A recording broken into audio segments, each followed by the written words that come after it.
Hello everyone and welcome to the Mylio Photos coffee break. Today is our opportunity to share with you a short tutorial and then we'll have some time at the end for open Q&A. I did see one question already pop into the chat. To answer your question, Walter, I'm not sure the answer, but I already sent a note to our head of customer success. Hopefully he can get an answer to me by the time we get to our Q&A session. So thank you for popping that in there and we'll do our best to get that addressed for you. Michael, I'm glad you're enjoying the music. It's a fun little way for us to do a countdown. So for those of you who don't know me or are new to these sessions, my name is Angela Andrew. I'm a product evangelist for Mylio, and I'm part of the education team to help you get the most out of Mylio Photos. Today I'm joined by Lori Rubin. She's also a product evangelist. She'll be helping out in the chat, sharing some helpful links and so forth. Today's topic is editing. It's one of my favorite things to talk about. We're going to talk about how to work between Mylio Photos and Photoshop and Adobe Camera Raw. So this is a great workflow if you're looking for some advanced editing, maybe taking it a little bit beyond what you can do inside of Mylio Photos. It's also a great alternative for those of you who are coming from a Lightroom background. So personally, I am a longtime Lightroom user, so I love the tools that Lightroom Classic gave me. But when you're working with two different asset managers, it can get a little complicated trying to maintain essentially two separate catalogs. What this workflow does is it takes Lightroom out of the loop and it substitutes Adobe Camera Raw from Photoshop as your editing tools and makes Mylio Photos your home base for organizing and keeping everything together. So that's what we're going to walk through today. Before we dive into that topic, I just want to let you know some upcoming events we have going on. If you're new to Mylio Photos or you're maybe took a break and you're coming back, check out Ready, Set, Go. You can find that at mylio.com/readysetgo. That's a program run by our very own Lori Rubin. They're daily sessions Monday through Friday, and there's an AM and a PM option, and she walks you through all of the building blocks you need to be up and started and have a really solid foundation with Mylio. In addition, every Tuesday, Thursday, we have open Q&A, so you can jump in. Typically, those are led by me, but every once in a while, we have a guest who will come in and handle those Q&A sessions. So that's every Tuesday, Thursday at 11:30 a.m. Pacific. And then, of course, these sessions every Friday at 11:30 a.m. where we have a tutorial followed by some more Q&A. So as I mentioned today, we're going to be talking about photo editing and Adobe Camera Raw. Next week, we're going to have a guest host. JC, our head of customer success, is going to be here and talking about keeping Mylio Photos in sync. So we get a lot of questions from you every week on syncing, what to do if something is stuck, or how to make sure everything is actually in sync and backed up. JC's going to walk you through all of that and make sure you guys are set up for success in that area. So with that, I want to go ahead and jump into Mylio, and we're going to do some editing today. So what I have up here on the screen is a small folder of images. This is from about a week ago. I was up in the tiny, tiny little town of Harmony, California. And I want to say it's like population 19 or something like that. It's a very, very tiny little wide spot in the road, little artist colony. There's a little coffee place and a little ice cream thing, and there's a glassblower studio and a pottery studio, and this beautiful, charming little wedding chapel. So it's a great venue for events as well. So the image is on the screen from this little colony called Harmony. And what I'd like to do is walk through a little bit of my culling and organization process here in Mylio, and then we're going to go ahead and edit a few of the best ones in Adobe Camera Raw as part of Photoshop. So I have already gone through and taken out a few of the ones that were maybe like I accidentally took a picture of the ground or that something was blurry. I go through and delete those. Usually that's one of the first things I do when I bring in new photos. What we have left here are pictures that are good and possibly very good. Nothing has been edited yet, so you can see that I have some similar images here, and I've gone through and I've added a pick flag to the ones that I think are the better choices. So you'll notice some of these, you can tell right down here, they've got the little pick icon on them. These are the ones that I've picked that I want to pay a little bit more attention to. So I'm going to go ahead and hit the G key on my keyboard to go back to the grid, and I'm going to go ahead and filter to show just the ones I've picked. Those are going to be the ones that I want to edit, and that's going to make it a little easier for us to work with them. So I'm going to go here to open my quick filters. Oh, there we go. And let me go ahead, since I'm in the folders view, what it wants to do is show me the navigation. I actually want to switch to the filters. So there we go. And I'm going to go up here to my rating, label, and flag, and I'm going to go ahead and pick that pick filter. So now it's narrowed that down, so I'm looking at a much smaller group of images. What I want to do here is do a Command or Control A to select everything. You'll notice everything is selected because every picture has a blue border. And from there, I'm going to go up to the Photo menu and choose Open With, and I'm going to choose Photoshop. Now you'll notice that in this list, Photoshop isn't listed.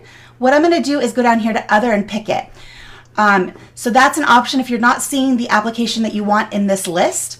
You will notice that Photoshop is listed right here because that is the last program that I opened.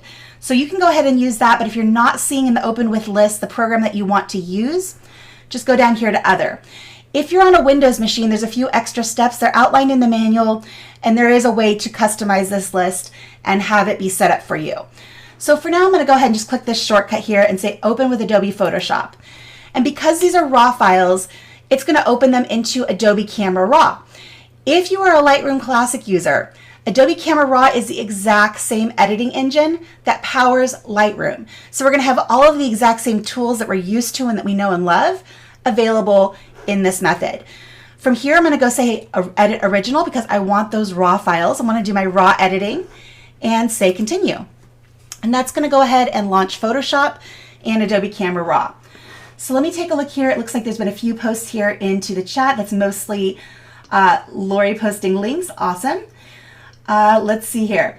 And any other questions that aren't related to today's topic, we'll go ahead and get to those at the end of the session. So for now, let's go ahead and carry on back over here. Hopefully Photoshop is opening.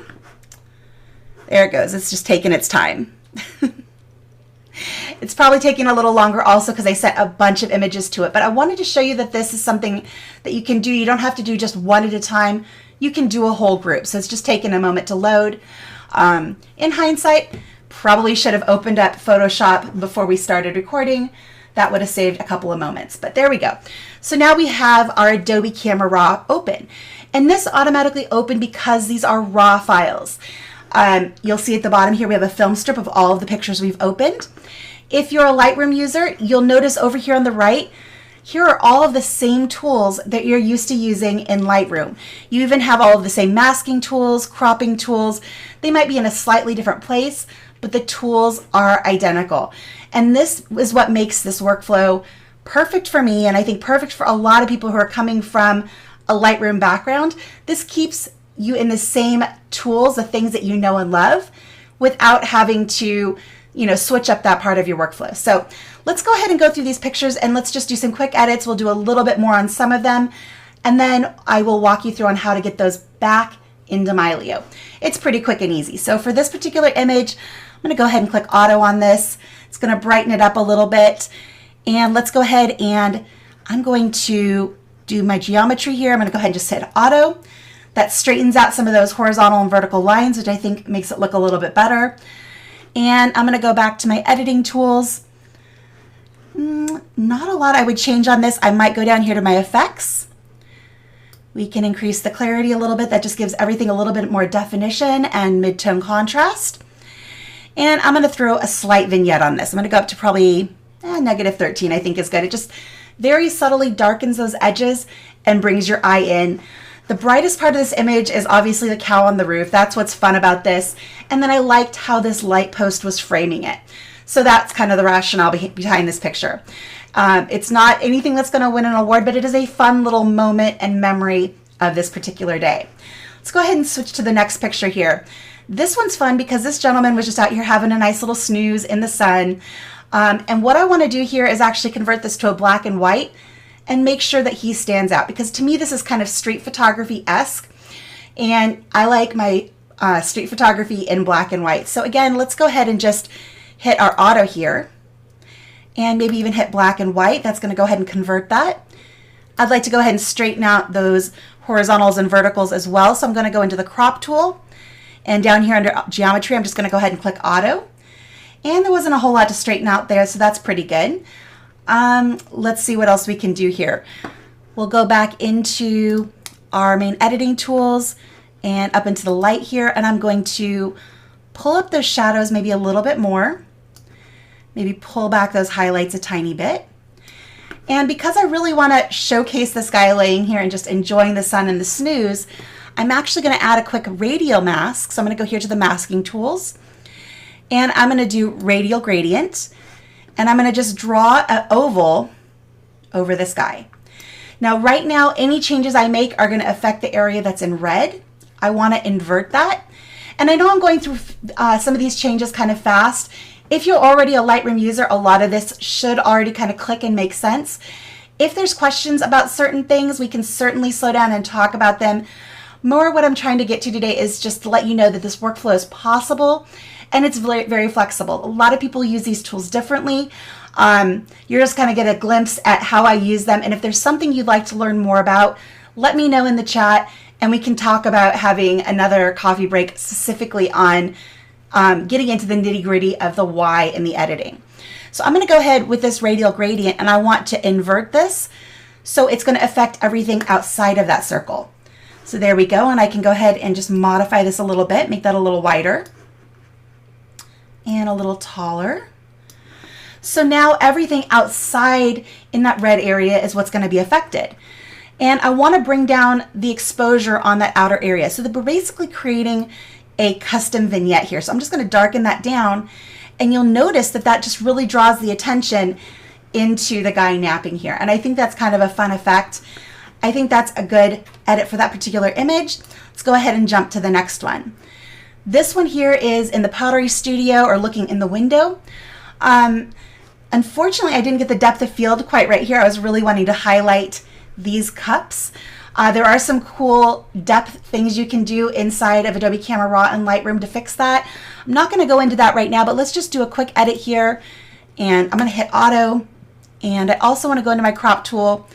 Anything that has those those horizontal and vertical lines where you want them to be parallel and to look straight and symmetrical, I like to go in here and do that geometry. That's just going to straighten things up a little bit. To me, gives the image a little bit more polished look. Now let's move on to a snapshot here of the chapel. Again, since we're already here in our crop and geometry, I'm going to go ahead and hit auto on that, straighten that up a little bit. And I'm going to pull in the crop a little bit from the left. And in an image like this where there's a lot of symmetry already happening, I want those main things to be kind of right in the middle. A lot of times in composition, you don't necessarily want things to be straight on right in the middle, but there's some images where that's just what feels good. And to me, this is one of those images. So I'm going to go ahead and make that a little bit more symmetrical. And then we can go here and do our auto settings. You'll notice that brought out a little bit more detail here in these highlights.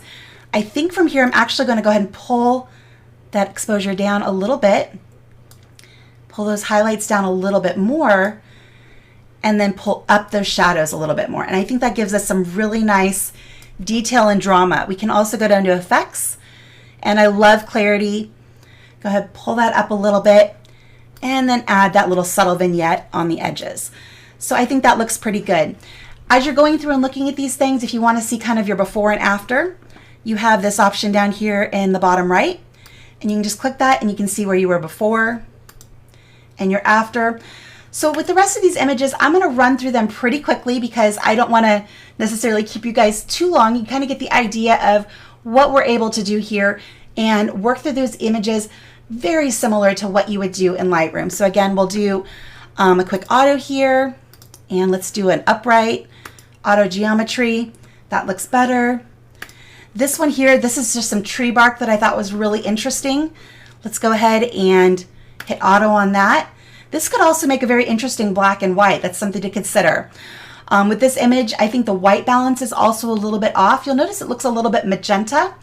I believe that's because my white balance on my camera was set to daylight, and this was actually captured in the shade. So what I want to do is go into my color, and I'm going to actually set this to shade. And you'll see that warms it up, and that's a little bit more like what I remember seeing that day. Same with this one. We're in the shade, but we're actually looking towards that daylight. So let's go ahead and see what shade gives us here. I think that looks really good. We can go here to our light. Actually, let's just see what auto does for us. Oh, that brightens it up nicely. I might even pull that exposure down a little bit more. You'll see that's giving us a nice bit of blue here in the sky. So in the original, it looked like we lost most of the detail up there, but just by bringing down the exposure and the highlights, because this is a raw file and it has a lot of information in it, you're able to recover that. And this is just kind of a neat perspective shot. Again, I'm on the tree and I'm looking straight up. I just thought it was kind of a fun little twist on perspective. So we can go ahead and leave that. Here's another one looking straight up the tree. This one I thought was quite interesting because there is this piece of metal that the tree has grown around. And same with the chain over here. I have no idea why it's there. It's just kind of a neat little piece of history that's hanging out. So I'm going to go ahead and hit auto on that one as well. Opens up the shadows nicely. And I'm going to go down here to color and let's hit that on shade. Much nicer.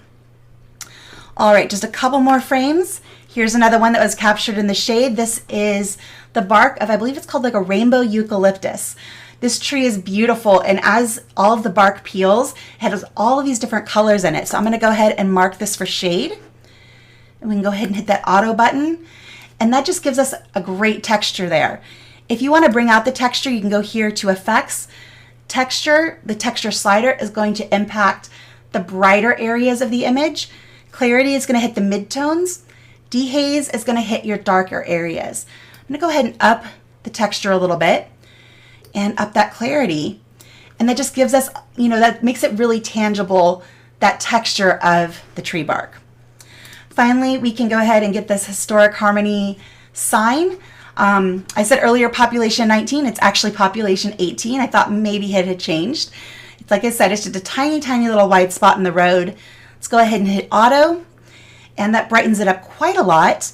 I'm also going to add a bit of clarity here. And let's go ahead and pull those highlights down a little bit more. They're a bit bright. And maybe add a little bit of a vignette. Just darken up those edges a little bit.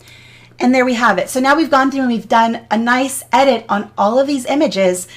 Now the time comes to get these back into Mylio Photos. So what your knee-jerk reaction might be to do is just go down here and click Done. Don't do that just yet.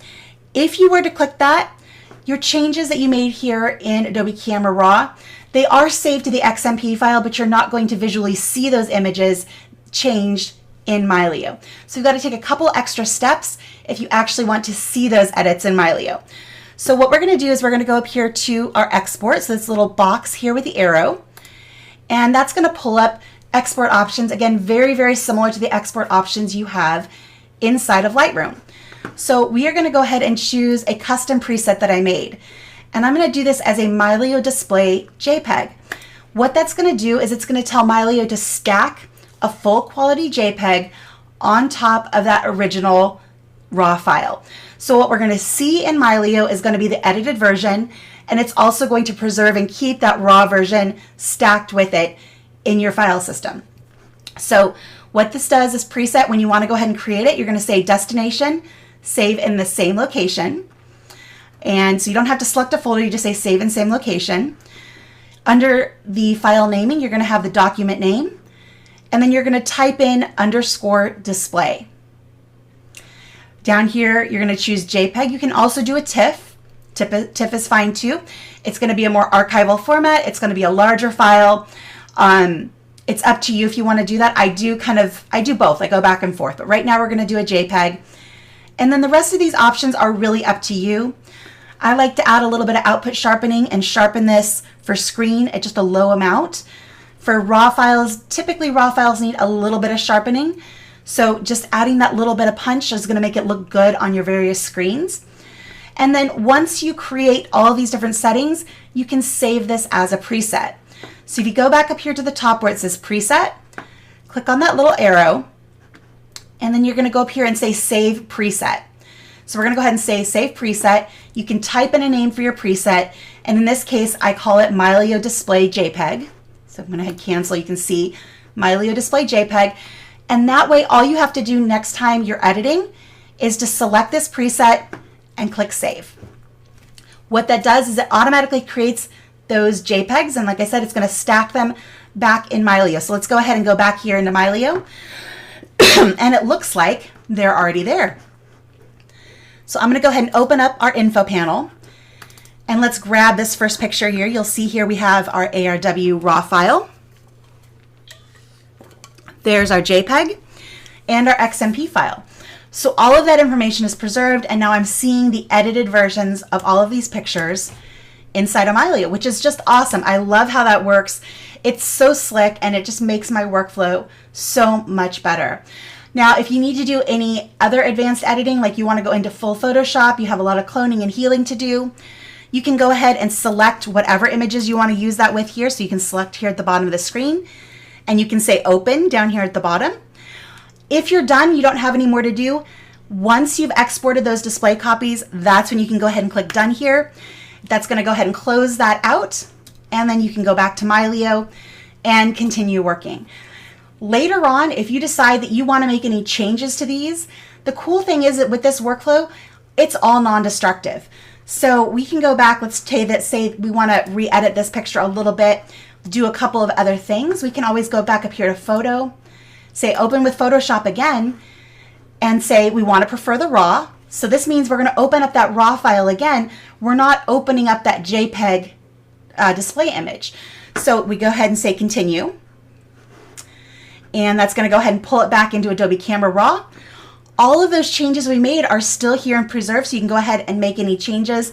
And again, if you want to from here, maybe carry on and do something else, you can go back here into Photoshop. Let's go ahead and say we want to make this a black and white this time. And that was maybe what we intended to do the first time.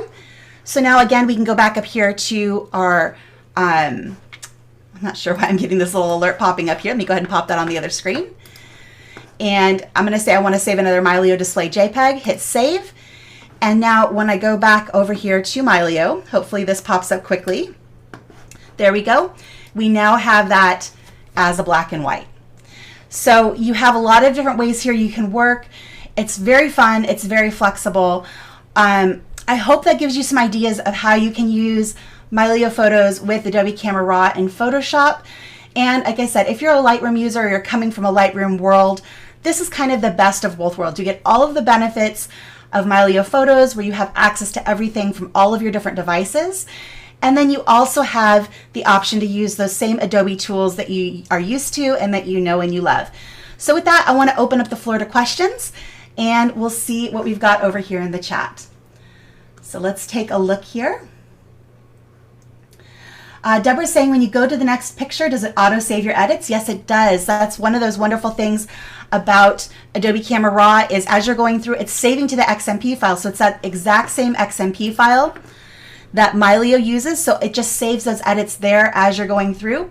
Once you click done, those are in the edits and you can just go ahead and carry on. It's very, very smart. Lou says an on one, if I saw on one in the list of open widths, does that mean I can do what you're showing us instead of Photoshop, knowing that the tools might be different? Absolutely. And actually, if you're an on one user, we are going to have one of our other Mylio Photos users helping us with a webinar later this month. We're going to do one on working non-destructively with on one. So hopefully you can check that out. It's going to be a lot of fun. Let's see, Jeff says, I do my edits in Lightroom and Topaz. Will Mylio see the edited versions without exporting to Mylio? No, it will not. So, well, let me qualify that. So if you are doing your edits in Lightroom, those edits only exist within the Lightroom catalog. And if you have it set to save to XMP, those edits are saved in the XMP. But Mylio is not going to see those edits. You can use the plugin that's inside of Lightroom. Basically what that does is exactly what we did here, where we created a JPEG display copy. That's what the Mylio Lightroom plugin does. And that's the only way to get those pictures, edited versions, back into Mylio. Now, if you're using Topaz, if you're using Topaz directly from Mylio and sending a picture here, let's say we go here and we say we want to open with Topaz Photo AI. Once I do this, this is going to create a brand new file. I would save it back and it would save next to my original image here in Mylio. If you're using it as a Lightroom plugin, again, it's probably going to save a version next to it, and because it's going to be in the same folder, Mylio will pick that up. But if you make any other further changes to that image in Lightroom after it comes back from Topaz, again, Mylio is not going to see that unless you use that Mylio Lightroom plugin to create the display image and bring a version back over here that Mylio can see. All right. Kim says, can you open a JPEG from Mylio into Camera Raw instead of jumping into Photoshop? Yeah, that's exactly what we did today. So actually, no, we did raw files. Can you open a JPEG? I believe you can tell Photoshop to open up all files directly into Camera Raw, but if that doesn't work, let me go ahead and I'm going to go grab this JPEG here. So this is our JPEG. Let's say photo, and I want to go open with Photoshop. And go ahead and hit continue. Yeah, so it's just a setting. If you go into your Camera Raw settings, you can tell it to open up all files into Camera Raw first. If you do open into full Photoshop and you need to get back, you go ahead and just say open here. If it goes straight into Photoshop, this is what you're going to see. What you can do from here is you can go up here to the filter. And I believe, let me see here. I think it might be because this is locked. Not sure why it's, you can typically go here to filter and you can use the Camera Raw filter. I'm not sure why it's grayed out for me right now. That's something I'll have to look at. Probably has something to do with that other warning that I have on my other screen. So, but that's what you can do if you want to get into Camera Raw with a JPEG and you haven't taken the time to set the Camera Raw setting ahead of time. All right, let's see what else we've got here. Ben says, I always seem to get optimized size images when I copy an image to the clipboard or export it. How do I get the full size image copied or exported instead? Great question, Ben. What we can do, let me go ahead and jump back over here to Mylio, is when you go to just right click and copy, it's going to default to giving you that optimized image, or use the last use settings. If you want a little bit more control, go ahead and hit that export button and choose system clipboard. And here's where you can choose exactly what file you get. So under file type, if you want the original, you can go ahead and just say unmodified original, and that's going to give you exactly what you're looking for. All right, let's see what else we've got here.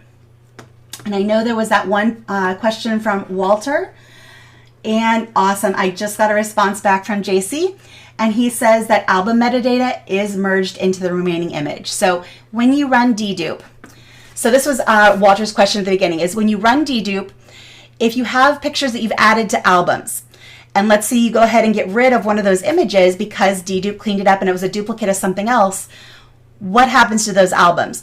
Well, the good news is that is part of the metadata that is merged to the one that you keep, and you should still have that image in your album after running dedupe. All right. And I believe Steve said, how can we turn off aspect ratio when you crop a photo? So if we're talking about cropping from within Mylio Photos, let's go ahead and grab this image and go into our crop tool. Right down here at the bottom, it says aspect, and that's going to stick with your original aspect ratio that the image is. If you want to change that, you can go ahead and click on that. You can choose one of the presets, or you can just choose free crop and then grab and drag to a custom aspect if that's what you're wanting to do. So there you go. Hopefully that is what you're looking for, Steve. All right. And I'm not seeing anybody with their hand up. Did I miss anybody or any other questions? I think you have everybody. Awesome. All right. Well, I think if that's all we have for today, I want to thank you guys all for being here. Again, this is one of my favorite things to talk about. So if you ever have other editing questions, you probably saw from my edit with, open with list, I have a lot of applications, a lot of different software. So I use them all, and I can probably answer questions that you might have about any of those. So feel free to ask. You can always reach me in the community. The Mylio Photos Quick Questions group is probably the best place to post those kinds of things. Happy to help, or we can talk about them at an open Q&A. With that, again, we'll jump back and take a look at our upcoming events. Make sure you join Ready, Set, Go if you're new. Come to our Q&As. Join us next Friday for JC's Coffee Break. He's going to be talking about keeping Mylio Photos in sync. I want to thank Lori for helping out in the chat, making sure all of the questions got answered. And let me just do one more quick scan here, make sure everything was grabbed. Let's see here. I think that's it. So I want to wish you all a wonderful weekend. Thank you again for joining me, and we'll see you next time. Bye, everyone.